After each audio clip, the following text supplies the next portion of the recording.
nos versículos em Hebreus, Hebreus 12, esse versículo que nós lemos em Provérbios 12, 1, o que ama a correção ama o conhecimento, mas o que aborrece a repreensão é um bruto. Hebreus 12, versículo 5. E já vos esquecestes da exortação que argumenta convosco como filhos. Filho meu, não desprezes a correção do Senhor, e não desmaies quando por ele fores repreendido. Porque o Senhor corrige o que ama e açoita a qualquer que recebe por filho. Se suportais a correção, Deus vos trata como filhos. Porque que filho há a quem o pai não corrija? Mas se estáis sem disciplina, da qual todos são feitos participantes, sois então bastardos e não filhos. Além do que, tivemos nossos pais, segundo a carne, para nos corrigirem, e nós os reverenciamos. Não nos sujeitaremos muito mais ao Pai dos Espíritos para vivermos? Porque aqueles, na verdade, por um pouco de tempo, nos corrigiam, como bem lhes parecia, mas este para nosso proveito, para sermos participantes da sua santidade. E, na verdade, toda correção ao presente não parece ser de gozo, senão de tristeza. Mas depois produz um fruto pacífico de justiça nos exercitados por ela. Esse trecho todo aqui tem três coisas que nós podemos responder quando nós somos disciplinados ou corrigidos, como nós vimos lá em Provérbios. A primeira delas, versículo 5, no meio do versículo: Filho meu, não desprezes a correção do Senhor. Isso é a primeira coisa que nós devemos pensar quando estamos passando por uma prova ou por uma correção que vem do Senhor por causa de nossas falhas, nossos erros, pecado. Enfim, o Senhor, como Pai, né, temos um Pai que nos corrige conforme a sua própria justiça, seu próprio amor e retamente. Então, a primeira coisa que nós devemos pensar é não desprezar a correção. É uma coisa que nós podemos desprezar. Vem a correção do Senhor e nós dizemos: ah, não, isso é coisa passageira, isso acontece mesmo. Ah, isso não dá nada não, vamos deixar para lá isso. E desprezamos aquilo que o Senhor está enviando para nós, para o nosso bem. E se nós agirmos dessa maneira, nós não vamos ter o fim que Deus queria ter conosco, que era nos abençoar. Era nos guardar, era nos prevenir de muitas coisas. Então, é uma atenção que nós devemos dar, né, para nós não desprezarmos a correção do Senhor. E depois ele fala: e não desmaies quando por ele fores repreendido. Desmaiar é ficar num estado que já não tem mais fé, não tem mais força para andar, acomoda-se na incredulidade, se deixa ficar abatido completamente e desprezando e desmaiando. Certamente o propósito da correção, né, que Deus está nos dando não terá o seu fim proveitoso. As bênçãos que Ele queria nos dar, certamente nós não as teremos. A bênção que Ele queria nos dar através dessas correções. E depois, no final do versículo que nós lemos, é um ato correto, uma atitude, melhor dizendo, uma atitude correta que nós devemos ter quando somos repreendidos ou corrigidos. Então nós temos aqui no versículo 11: E, na verdade, toda correção ao presente não parece ser de gozo, senão de tristeza. Mas depois produz um fruto pacífico de justiça nos exercitados por ela. Então, esse fruto pacífico de justiça é o propósito que Deus tinha para nós desfrutarmos desse fruto pacífico de justiça. Porque nós, como ele fala, nós fomos exercitados por essa correção. Nós passamos, não desprezamos, não desmaiamos, não ficamos prostrados, mas, pelo contrário, nós fomos exercitados por ela. Deus tinha esse propósito de fazer-nos exercitar com essas provas. Isso significa que nós, por fé, as suportamos e esperamos o livramento dele, entregamos na mão dele, e aí nós temos esse exercício, né? Passamos por esse exercício. Muitas vezes é triste, um exercício triste, nós não ficamos como se nós fôssemos um objeto de pau ou de pedra que não tem coração, não tem sentimentos. Não, às vezes os sentimentos nos invadem, nos comovem, nos fazem passar por provas e entristecidos, mas não desmaiando e não desprezando, mas nos exercitando. A fé que Deus mesmo mantém, né, em nós, nos mantém aqui nessa senda, né, ao passar por esse deserto. E aí o fruto vem. Deus tinha esse propósito, e quando nós respondemos corretamente a essas três coisas, então nós temos esse fruto pacífico de justiça, que Deus queria nos abençoar com essa prova, ou queria remover de nós algo que estava atrapalhando a nossa comunhão com Ele, ou enfim, até nas nossas relações, quer familiares, quer trabalho, assembleia e assim por diante. Então essas três coisas são muito importantes na vida do cristão, e nós não devemos nem desprezar, nem desmaiar, mas nos exercitarmos com fé nessas provas. A correção ou repreensão, ela pode ter dois efeitos. Um é esse, que é aquele que se submete a ela e procura então aprender com ela e colher os frutos pacíficos que ela vai trazer, porque se Deus quis assim, então obviamente é abaixar a cabeça e suportar a correção que vem do Senhor.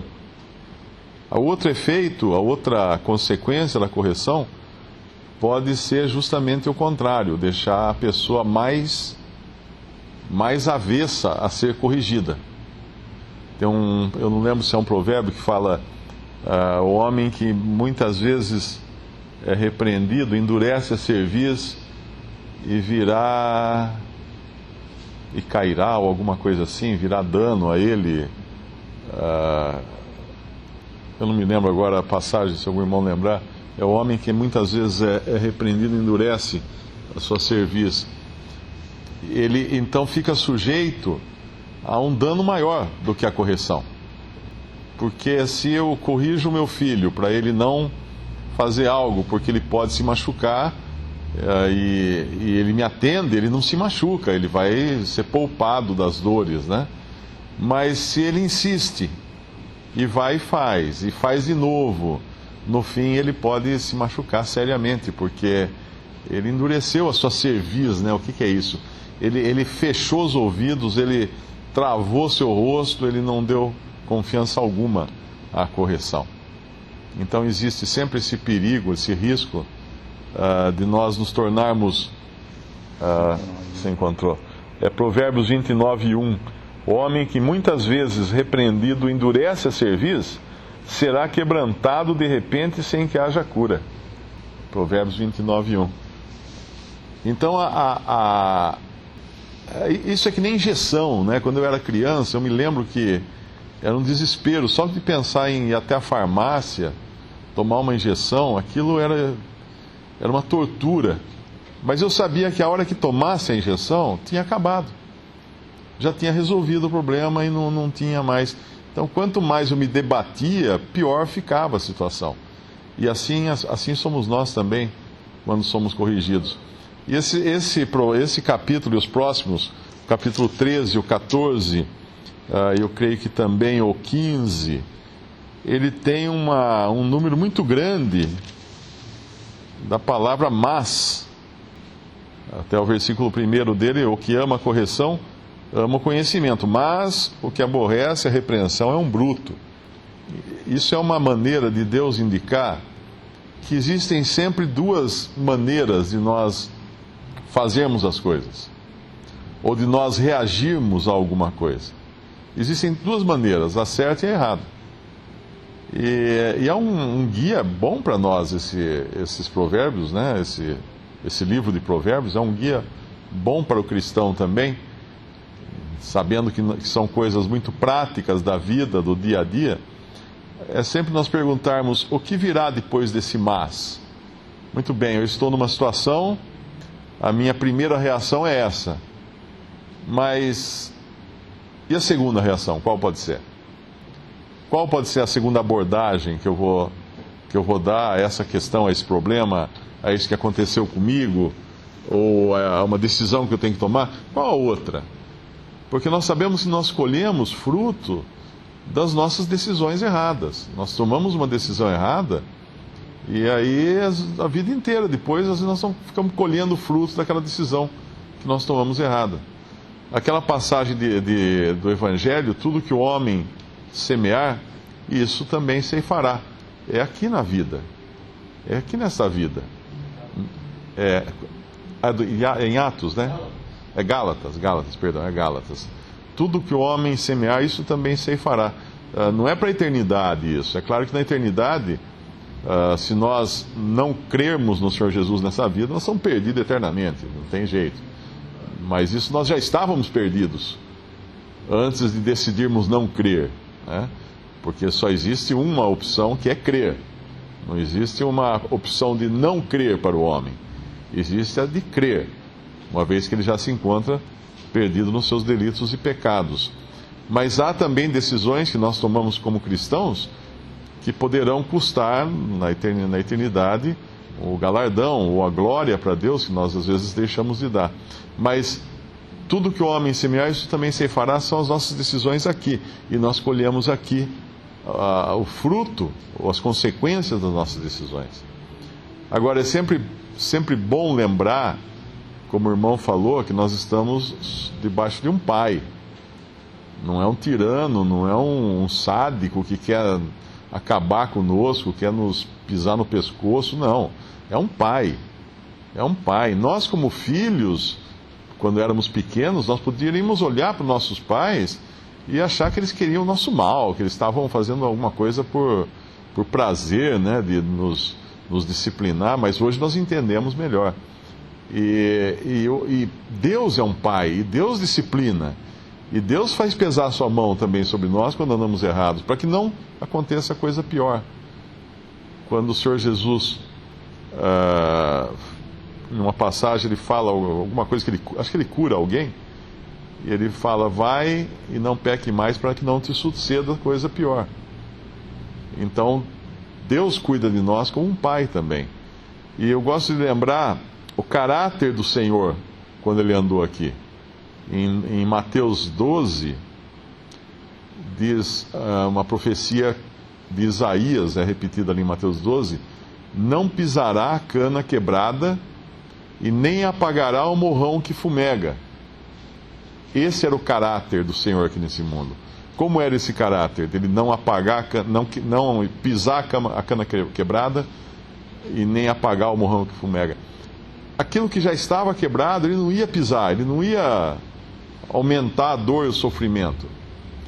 E algo que tivesse pelo menos um indício, um pequeno indício de fogo, de alguma coisa acontecendo, né, de alguma combustão, ele não ia também apagar.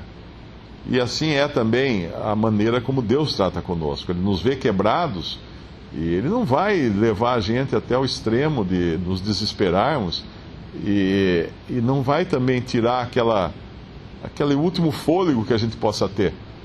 mas Ele vai cuidar de nós como um pai cuida. E que certeza é essa, né? Que se a gente quiser saber como Deus cuida de nós, é só olhar para Cristo, né? Como que Ele cuidava das pessoas, é só olhar para Ele, porque Ele é Deus. E Ele andou aqui nesse mundo como um homem que não tinha... Ninguém poderia falar assim, eu fui ofendido pelo Senhor, eu fui maltratado por Ele. Não. É claro que tinha lá os vendilhões do templo, né? Os mercenários, ou os fariseus, que afrontavam diretamente a Deus, mas todos os outros, com seus erros e seus tropeços, eles eram tratados com longanimidade, com misericórdia pelo Senhor. Esse é o Pai também, esse é o caráter do Pai que nós temos. Nós não encontraremos a Deus como juiz. Alguém encontrou com Ele como juiz em nosso lugar. Foi o Senhor Jesus na cruz. Em Hebreus 10, onde foi o que o Peixe leu, Hebreus 12, versículo 10, diz que é para nosso proveito a correção, para sermos participantes da sua santidade. Algumas vezes nós não entendemos por que algo acontece conosco. Porque nós saímos de uma posição que nós estávamos e Deus nos coloca numa outra posição. Deus, conhecendo os nossos corações, conhecendo a nossa situação, conhecendo a nossa fraqueza, Ele pode nos mover, né, como num tabuleiro de xadrez. Ele pode colocar as peças da maneira que Ele quiser. O quê? Para nos fazer bem. Se a gente resiste às vezes, né, ele podemos falar, não se vê na obrigação, mas se o filho resiste a que o pai quer fazer, por exemplo, o filho quer ir em um lugar que não deve ir, e o pai, ele quer resistir, o pai tem que deixar ele preso em casa, tem que fechar ele no quarto, né? Então às vezes Deus nos muda de posição, ou faz chegar nas nossas vidas alguma coisa, para que nós saiamos daquela situação que a gente estava querendo ir e que a gente ia se complicar lá. E o pior de tudo é que a santidade dele ia estar em jogo, né? Se nós soubéssemos um pouquinho o que é a santidade, quando o sumo sacerdote entrava no Santo dos Santos, hoje nós entramos, né, sem medo, mas naquele tempo entrar no Santo dos Santos, quem sabia qual era a santidade de Deus, que Deus exigia, né? Como Deus, sede santos, como eu sou santo, fala a palavra do Senhor. Então, se nós quisermos participar da sua santidade, Ele vai nos corrigir, para que nós não aconteça que nós nos desviemos. Ele não vai deixar a gente desviar, para que comprometa-nos, né? E comprometa assim a sua santidade também. Deuteronômio capítulo 25, Deuteronômio 25, versículo 2. E será que, se o injusto merecer açoites, o juiz o fará aventar, e o fará açoitar diante de si, quanto bastar pela sua injustiça. Conserta como diante de um juiz, né, mas diante do pai, como você falar, aqui como figura, nós vemos que o que cometeu a injustiça iria ficar deitado, e o juiz presente ia açoitá-lo de acordo com a culpa dele, não mais. Então nós vamos entender que nós temos um Deus, né, que é o nosso Pai. Ele não vai dar mais do que aquilo que nós merecemos. Não podemos descansar, pelo contrário, né? O Senhor sempre é longânimo, né? Brando. Verdade, nós passamos pelas circunstâncias, nós vemos que o Senhor participa conosco quando Ele mesmo tem que tratar. Ele não é alguém que deixa você só. Mas ele participa junto, e depois que nós passamos, ele sente gozo, né, que o Senhor está cuidando, porque isso tem aquele frescor que nós vemos lá em Hebreus, que nós somos filhos, então por isso que nós passamos. Isso é muito duro, ver como nós somos tratados como